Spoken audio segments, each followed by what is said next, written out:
বিশ্ব ফুটবলের superstar Cristiano Ronaldo কি এবার হলিউডে অভিষেক করতে যাচ্ছেন? এমনই প্রশ্ন এখন ঘুরছে ভক্তদের মনে। জনপ্রিয় অ্যাকশন ফ্র্যাঞ্চাইজি ফাস্ট অ্যান্ড ফিউরিয়াসে রোনালদোর জন্য একটি বিশেষ চরিত্র লেখা হয়েছে বলে ইঙ্গিত দিয়েছেন সিরিজটির প্রধান অভিনেতাদের একজন, ভিন ডিজেল। তার এক পোস্ট ঘিরেই শুরু হয়েছে ব্যাপক আলোচনা ও জল্পনা।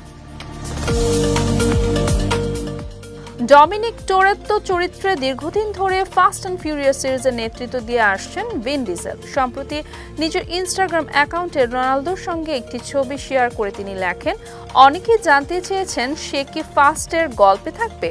আমি বলতে পারি সে সত্যিই একজন খাঁটি মানুষ। আমরা তার জন্য একটি চরিত্র লিখেছি। ভিন ডিজেলের এই মন্তব্যের পরপরই সোশ্যাল মিডিয়া আলোচনার ঝড় ওঠে।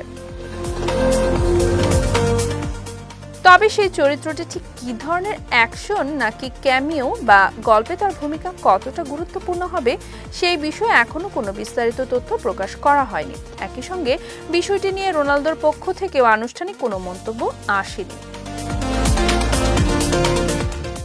এর আগে ফাস্ট অ্যান্ড ফিউরিয়াস সিরিজের বিভিন্ন ক্রীড়াবিদ ও আন্তর্জাতিক তারকাদের দেখা গেছে যারা দর্শকদের জন্য বাড়তি চমক তৈরি করেছেন।